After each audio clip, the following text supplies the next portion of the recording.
ఒక భార్య ఎవరితో తిరుగుతుందని చెప్పేసి కొంచెం చెట్ల వెనకాల నుంచి చూసే పరిస్థితి అనేది మనిషికి ఏ మనిషికి రాకూడదు. వచ్చినోడు చచ్చిపోవాలి.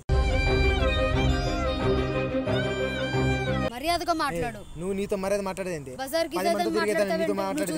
చూసా కాబట్టి ఎక్కడ పోయి వస్తున్నావు? ఎవరికడ పడుకొని వస్తున్నావు? పోయి ఏమంటున్నాను నీ పడుకోవడం నువ్వు చూసావా?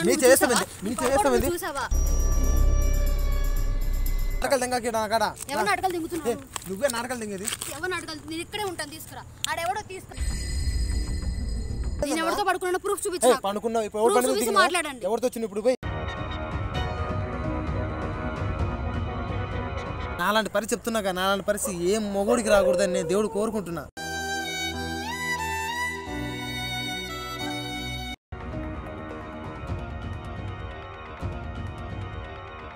అదేనా నా భార్య? నేను చెప్పా కానీ నువ్వు నమ్మలేదు. ఓకే అన్న. చూడన్న బజార్ దాని లెక్క రోడ్డు మీద వాడు బండి మీద తిరుగుతుంది. ఓకే ఓకే సైలెంట్గా ఉండు. ఆమె వచ్చి నాకైతే మాట్లాడదు. నువ్వు రా.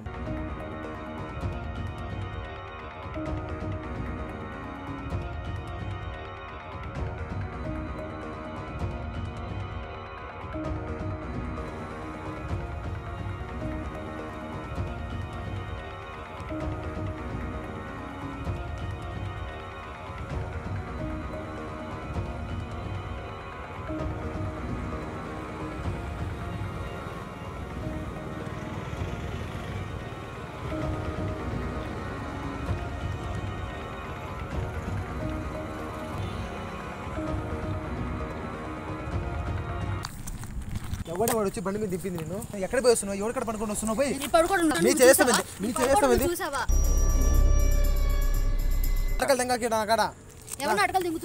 నువ్వే నాటకాలు దిగేది. ఎవరు నాటకాలు? నేను ఇక్కడే ఉంటాను, తీసుకురా. ఆడెవడో తీసుకురా. నేను ఎవరితో పడుకున్నా ప్రూఫ్ చూపించు. పడుకున్నావు మాట్లాడండి. ఎవరితో వచ్చిన ఇప్పుడు? పోయి మంది కాడ పడుకొని తిరిగి వస్తున్నావు నువ్వు. ఎంత మంది కాడ ఏం మాట్లాడుతున్నావు? నువ్వు అక్కడి నుంచి వచ్చేటివి, నువ్వు ఎక్కడి నుంచి వెళ్ళేటివి అన్నీ చూసి రికార్డ్ చేసి అన్నీ ఉన్నాయి. చూపిస్తాం, భయపడద్దు. నువ్వు మేము చూడలేదనేసి నటించాల్సిన అవసరం. ఫోన్ చేయ ఫ్రెండేగా. ఫ్రెండ్ అంటే నువ్వు ఫోన్ చేసి మీ ఫ్రెండ్ తో మాట్లాడు. ఫ్రెండ్ అయితే ఇప్పుడు ఆయన చెప్పు. నీతో నేను చెప్పు తీసుకొని అన్నకి ఇస్తా. అన్న నీ చెప్పు నా చెప్పు, రెండు చెప్పులతో నన్ను కొట్టించుకుంటా. నీ చెప్పు కూడా మూడు చెప్తా. ఇప్పుడు ఆయన లవర్ గా మాట్లాడితే ఏం చేయాలా? కేరింగ్ అనేది ఉండాలి కదన్న లైఫ్ లో. అంటే 10 మంది కేరింగ్ చూస్తే 10 మంది కడిపోతావా? ఈ అబ్బాయి కేరింగ్ చూడలా, వేరే అబ్బాయి చూసాడు, ఆ అబ్బాయిని హస్బెండ్గా ఊహించుకుంటావా? చెప్పు, ఏమైనా మాట్లాడితే నీకు బాగా కోపం వస్తుంది. నువ్వు చేసే పనులు ఎట్లున్నాయి? ఒక భార్య ఎవరితో తిరుగుతుందని చెప్పేసి కూర్చొని చెట్ల వెనకాల నుంచి చూసే అసలు ఈ పరిస్థితి అనేది మనిషికి ఏ మనిషికి రాకూడదు. వచ్చినోడు చచ్చిపోవాలి. నేనే తప్పు చేయలేదన్న, నాకు ఎందుకు డిస్కషన్? ఇంటికి వచ్చి మాట్లాడు. నువ్వు చేసిన ఏదో పనికి మిమ్మల్ని పోలీసు మిమ్మల్ని ఎందుకు మళ్ళీ బలి చేయడం మధ్యలో? వాళ్ళ మంచోళ్ళు. నా కూతురు పెద్ద స్వాతి ముత్యం అనుకుంటారు. నువ్వు ఇలాంటి పోరం ఒకదాన్ని తెలియదు వాళ్ళకి. వచ్చినా ఇంటికి వచ్చి మాట్లాడుకోండి. ఇక్కడ రోడ్డు మీద మాట్లాడినా ఏమి నువ్వు రోడ్ల మీద తిరిగినప్పుడు తప్పలేదా? ఫ్రెండ్ తో 100 మందితో తిరుగుతా, దానితో వాడితో పడుకున్నట్ట. ఫ్రెండ్ తో 100 మంది తిరుగుతావా? పెళ్లి ఆడదానికి అదో ఫోన్ వస్తుంది రూపాయి. అదో మళ్ళీ అదో వాడే. ఎత్తమ్మా, ఎత్తు ఫోన్. ఫోన్ ఎత్తే ఇది ఫోన్ ఎట్టి.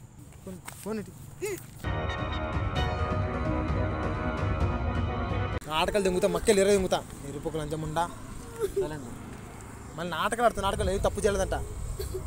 చేసినంత చేసి చూసామమ్మా. ఇప్పుడు నువ్వు వచ్చేది మొహమ్మదానా అందరం చూసిన మాట. నువ్వు ఎవడు బండి ఎక్కి దిగి హక్ చేసుకుని వెళ్ళిపోయేది. అన్న నా జీవితం రోడ్డు పాలైపోయింది అన్న. ఇంకాడేం లేదన్న కొత్తగా నాకు కావడానికి. నా జీవితం సర్వనాశనం ఏందన్న. ఇలాంటి లంచం నేను పెళ్లి చేసుకున్నా బతుకు అన్న. వాడితో కొడుతో ఈడితో కొడుతో రోడ్డు బండి మీద తిరగడానికి ఒక్కడు, ఇంట్లో పనుకోవడానికి ఒక్కడు. నేను ఒకటే చెప్తాను, నాకు చెల్లి లాంటిదాను, మంచిగా మాట్లాడతాను. వద్దొద్దు, నువ్వు సైలెంట్గా ఉన్నాను. ఆయనకు అలాంటి పరిస్థితి అవద్దమ్మా. జీవితం అనేది ఒకటే ఉంటుంది ఎవరికైనా, అర్థమవుతుందా? నీ గురించి ఆయన అట్లా ఏడవలసిన అవసరం ఉందా? నేను ఒకటే నిన్ను ఇబ్బంది పెట్టాను. ఆయనతో బలవంతంగా పెళ్లి చేసుకుని ఉన్నావు, ఎట్లో నీ ఇష్టం ఎప్పుడు చేసుకున్నావు, అది నేను కాదంటాంలే. నేను ఏమంటున్నానంటే ప్రజెంట్ ఇప్పుడు ఆయనతో నీకు ఉండడం ఇష్టమా లేదా? ఎందుకు నువ్వు ఇబ్బందులు పడి ఆయన ఇబ్బందులు పడి బై మిస్టేక్ ఆయన ఏమైనా చేసుకుని చచ్చిపోతే? ఆల్రెడీ చేసుకున్నా, చచ్చి బతికినా. ఆయన దీనికి సిగ్గులేదని పోరముకు దానికి అవసరం ఆయనకి. తన కోసం ఎప్పుడు పిచ్చోడు అయిపోతాడు తెలుసా? ఇట్లా భార్య మీద ఇట్లాంటి తెలిసినప్పుడు ఆయన అట్లాంటి జీవితం మీద విరక్తి కలుగుతుంది. దయచేసి నీ కాళ్ళు మొక్కుతాను తల్లి, ఏదైనా ఒకటి క్లారిటీ. ఆయన ఎంత నేను అన్నా నువ్వు దానికల్ మొక్కేది పోరముకు నుంచి నేను ఫోన్ ఎత్తకపోతే ఎన్నిసార్లు ఫోన్ చేశాడు తెలుసా? 25 సార్లు ఆయన ఫోన్ చేశాడు, అన్న రా అన్న హెల్ప్ చేద్దాం అనేసి. మీ ఇంట్లో వాళ్ళకి నీ ప్రూఫ్ చూపించడం నువ్వు అడగతావంట కదా, నాకు నా ప్రూఫ్ చూపించి నేను తప్పు చేశాను అనేసి. ఈరోజు నీ ప్రూఫ్ ఉంది, నీ ఆన్సర్ నాకు కావాలా చెప్పు. చెప్పేసి ఆయనతో ఉండేట్టుకుంటే చెప్పమ్మా, లేదంటే ఇక్కడే చెప్పు. ఆయన నీ మీద చెయ్యి ఎత్తుడు, నీ మాటకు రాడు. నా ఓటీలు చేస్తున్నాను, ఎందుకని ఓటీలు చేసే కర్మ నాకేందన్నా? దాన్ని హ్యాపీగా ఉంచుదామనే కదన్నా. కానీ అక్కడ ఓటీలు చేస్తుంది, ఇక్కడ డ్యూటీలు చేస్తుందని ఇది. నేను ఆయన నీ మీద చెయ్యొద్దని నేను ఆల్రెడీ మాట్లాడేసి వచ్చా. నేనేదో కొట్టాలి, నేను ఎక్కడి నుంచి తరిమేయాలి, నేనేదో భయపెట్టాలని మేమేం చేయటం లేదు. అర్థమైందా?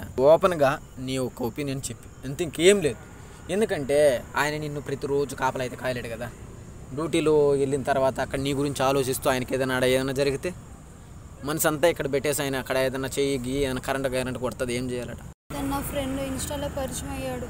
ఏమన్నాడు ఇప్పుడు వచ్చి? కొన్ని రోజులుగా చాట్ చేస్తున్నాం, బయటకు వెళ్దామంటే మా ఊరికి తెలకుండా వెళ్ళాను. సిగ్గుంది నీకా? తెలివి ఉందో లేదన్న అమ్మాయికి? ఆ తెలివి ఉంటే ఇట్లా ఎందుకు వస్తాను భయ్యా? నేను భర్తకు తెలియకుంటే ఇట్లా వేరే అబ్బాయితో పోవడం అనేది తప్పు కదమ్మా. నా కళ్ళు ఎదురు చూసినప్పుడు నా మనసు అట్టుకుంటుంది భయ్యా. మళ్ళీ ఎలా కలిసి ఉంటాను నేను చెప్పు? వద్దులే భయ్య, నా కోసం మీరు ఇంత దూరం వచ్చినందుకు థ్యాంక్స్ భయ్య. అట్లా కాదన్న, కూర్చోన్న కొద్దిసేపు మాట్లాడు. వెళ్ళండి భయ్య, వద్దు నాకు. అన్న కొద్దిసేపు రా అన్న నా కోసం రా, నేను చెప్పింది. భయ్య మీరు నా కోసం వచ్చారు, వద్దు భయ్య. అలా దాన్ని చేసుకుని ఎలా ఉంటా భయ్య? సంతోషం. అట్లా కాదు, మీరు చెప్పండి భయ్య. చెప్పింది నేను పిలిపించావు, నేను నా మాట వింటావు వెనక. నేను నీ రెస్పెక్ట్గా నీ ఫోన్ కలిసి వచ్చా.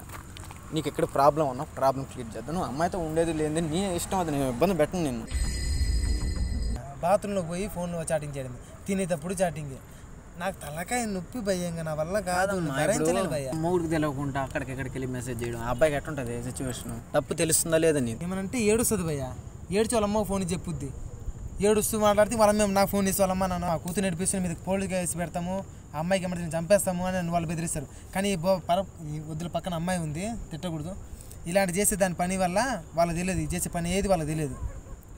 కానీ అన్నీ కనిచి సాడీ లేపుతుంటుంది భయ్య నా మీద. నాకు చక్కగా చూసుకోవట్లేదు, నాకు చక్కగా పెట్టట్లేదు, ఏం చేయట్లేదు. ఎందుకు ఎంత ప్రాబ్లం నీకు? రోడ్ల మీద తిరగడము, వాళ్ళు చూడడం, మీరు చూడడం. డైరెక్ట్ ఇంటికి తీసుకొచ్చి పెట్టేసుకో. నేను బయట తలుపు వేసి వాచ్మెన్ డ్యూటీ చేస్తా. నీకు ఎవరు కావాలంటే లోపల పంపిస్తుంటా. ఏం బతుకే నీ బతుకు, గురుసం చావచ్చు ఎక్కడ పడి. దీని పక్కన ఉండాలనగానే చిరాకు పుడుతుంది. ఏడవద్దు ఏం అన్న, ఫ్యామిలీలు గొడవలు వస్తూ ఉంటాయి అన్న, ఏం కాదు. ఆమె కూడా చెప్పింది కదా, ఏం తప్పు చేయలేదు, కొద్దిగా అర్థం చేసుకో. ఇలాంటి పరిస్థితి ఏ మొగోడికి రాకూడదు భయ్య. నీకు అర్థం కావట్లేదు.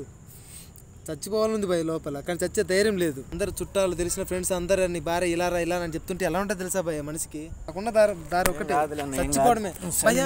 ఇప్పుడు తెలిసిన ఫ్రెండ్స్ కానీ, ఇంట్లో పక్కన వాళ్ళు కానీ, చుట్టాలు కానీ, అమ్మ నాన్న కానీ ఎవరైనా నీ భార్య అలాంటిదంటారా ఇలాంటిదంటారా అంటే ఎట్లుంటుంది భయ్య? మనసుకి ఎంత భారం ఉంటుందో తెలుసా భయ్య నీకు?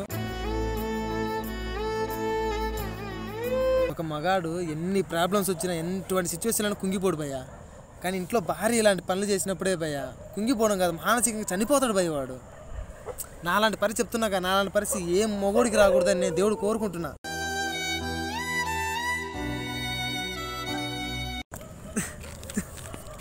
నువ్వెందుకు అంత బాధపడుతున్నావు? బాధనా? నీకు ఈరోజు ఇప్పుడు నీకు నా బాధ కనిపిస్తుందా? ఓటీలు చేసుకుంటూ అప్పులు తీర్చుకుంటూ అప్పుల వాళ్ళు ఇంటికి వచ్చి నానా మాటలన్నా కానీ అసలు నా కష్టాలను చెప్పుకుంటే ఎవరికి ఉండవు భయ్య. అప్పులు భయ్య, 3 లక్షల అప్పు ఉంది. ఇంట్లో సరుకులు కానీ, ఇంటి అద్దె, పాల బిల్లు, ఇవన్నీ బిల్లు, ఏమో బయట తిప్పడానికి అప్పులు ఇంటికి వచ్చి నానా మాట అమ్మ నా బూతు తిట్టేసి వెళ్ళిపోతారు భయ్య. ఎన్ని బాధలు మిగదింపుకొని ఏదో గడుచుకుంటూ వెళ్ళిపోదామని చూసేసరికి ఇది ఒక బాధ. అన్ని బాధని భరించగలను భయ్య, ఈ బాధని భరించలేకపోతున్నా భయ్య. ఏమైనా చేసుకుందామని ప్రయత్నించినా కానీ ఇంట్లో తల్లిదండ్రులకు నేను ఒక్కనే భయ్య, కొడుకుని. మా అమ్మకి నా అమ్మ నాకు నేను ఒక్కనే. నేను చచ్చిపోతే ముసలోళ్ళు భయ్య వాళ్ళు. అట్లాంటి వద్దులే అన్న, ఏ జీవితంలో వాళ్ళ బతుకు రోడ్డు పాలైతే అని చెప్పేసి వాళ్ళ కోసం ఆలోచనలే రానియద్దు ఎప్పుడు కానీ, గుర్తుపెట్టుకో. నువ్వు అలాంటి పిరుకు పనులు చేసావు అనుకో, నీ తల్లిదండ్రులు ఏం కోసం వద్దన్న, నీ తల్లిదండ్రులను చూడు. నీ తల్లిదండ్రులకి ఇది ప్రేమించింది అయితే వదిలేసి వెళ్ళిపోయి మా తల్లిదండ్రులు చూసుకుంటే భయ్య, కట్టుకున్నది భయ్య, యాడికి వెళ్ళిపోతుంది, జీవితాంతం కలిసి ఉండాలి భయ్య నాతోటి. నేను ప్రేమించిన అమ్మాయి వదిలేసి వెళ్ళిపోవడానికి నేను ఈ అమ్మాయి వల్ల చచ్చిపోవాలని ఉంది, మా అమ్మ నాన్న వల్ల బతకాలని ఉంది. ఏం చేయాలి భయ్య? నేను ముందుకెళ్ళాక ఎన్నికెళ్ళాక మధ్యలో చచ్చిపోతున్నా. ఒకటి చెప్పు, నేనైతే దీంట్లో ఇన్వాల్వ్ కాదలుచుకోలేదమ్మా. ఎందుకంటే నీ సైడ్ మాట్లాడుతూ నువ్వు అంటే నేనేమో తప్పు చేశానా అంటావు, అది నీ డిసిషన్. నువ్వేం చెప్తావు చెప్పు, మాట్లాడు. నేనైతే ఇంకా లేదంటే క్లారిటీ చెప్పి అమ్మ, అంటే ఇష్టం లేదని చెప్పి విడాకులు అని చెప్పేసి ప్రశాంతంగా వెళ్ళిపోతాను. మార్నింగ్ వచ్చి కలుస్తావు, కావాలంటే నువ్వు ఇంటికి వెళ్ళొచ్చు. మళ్ళీ మీ ఇద్దరు ఇంటికాడ ఉన్నా కూడా గొడవలు అవుతాయి. ఎందుకు వచ్చి ఓకే. నేను మార్నింగ్ మీ ఇంటికి వచ్చేసి అబ్బాయి నేను క్లారిటీగా మాట్లాడుకునేసి వాళ్ళ అమ్మ వాళ్ళ దగ్గర అబ్బాయిని తీసుకొని డ్రాప్ చేస్తాను. మంచిగా జాబ్ చేసుకుని తెలిసినట్టు ఉంటుంది కదా అబ్బాయికి కూడా. చెప్పు, నీ సంతోషం నువ్వు చూసుకుంటాను, లైఫ్ ఏం కావాలి? నేను ఏ తప్పు చేయలేదండి. నువ్వు తప్పు చేసావో ఉప్పు చేసావో నాకు తెలుసు, చూసాము. నాకు ఫ్రెండ్ అండి, నేనే తప్పు చేయలేదండి. వద్దు, నువ్వు ఫస్ట్ దూరంగా జరుగు. అన్న వదిలే అన్న, ఒకసారి అమ్మ మాట కూడా విను అన్న. ఏం వినాలన్నా? నేనేమంటాను అన్న అన్న ఒక విషయం తెలుసా, చెప్పండి. నాటకాలు ఆడుతుంది భయ్య, మీరు అందరు ఉండరు అని చెప్పేసి మీ ముందు కలరింగ్ చూస్తుంది. సరే ఈ రోజు నీకు అర్థం కావట్లే, రేపైతే చెప్పాను మళ్ళీ వెళ్ళిపోద్ది భయ్య. నా మాటను నేను ఒకటే చెప్తాను, ఆ అమ్మాయి ఇంకొకసారి గానా రాంగ్ స్టెప్ వేస్తే డైరెక్ట్గా నన్ను గలు అమ్మాయి డైవర్స్ ఇచ్చేస్తా. ఓకే. భర్తకి ఏదైనా ఇప్పుడు నీ ఫ్రెండ్ని కలుస్తున్నావు డైరెక్ట్ చెప్పొచ్చు కదా, మా ఫ్రెండ్ వచ్చినాడు అక్కడ డ్రాప్ చేద్దామని, ఆయనే తీసుకోవచ్చు కదా, లేదు మార్నింగ్ కలగచ్చు కదా. ఇంత రాత్రిలో ఎట్ట వస్తే ఆడ దింపాడు, ఏ భర్త గమ్ముంటాడు ఆ విధంగా? మళ్ళీ ఫ్రెండ్ అంటున్నావు, ఇదేం ఫారనా? ఇదే ఒకరికొకరు ముద్దులు పెట్టుకొని పోవడానికి? చెప్పమ్మా. ఇప్పుడు ఒక అబ్బాయితో అలా చూసినాక ఇంకొక మొగోడైతే చంపేశాడు భయ్య, కానీ ఎందుకు దాంతో వచ్చి మాట్లాడుతున్నా? తను అర్థం చేసుకుని అతను కలిసి ఉండాలనే కదా, దాంతో లైఫ్ లాంగ్ హ్యాపీగా ఉందాం అనుకుంటున్నా, కానీ తనకి అర్థం కావట్లేదు. ఒక మాటను అన్నా రా అన్నావు, నీ మాట ప్రకారం వచ్చిన ఆ అమ్మాయి బాధపడుతుంది, అది నిజమో అబద్ధమో దేవుడికి తెలియాలి, మనకైతే తెలియదు. అర్థమవుతుందా? నా కోసం ఒక్క ఛాన్స్ అయితే రేపటి నుంచి ఈ అమ్మాయి బిహేవియర్లో మార్పు వస్తే, అర్థమవుతుందా? నేనున్నా నీకు, నా కాడకు ఒక్కసారి కలువు, వాళ్ళ ఫ్యామిలీకి డైరెక్ట్గా పోయేసి డైవర్స్ తీసుకున్నాను.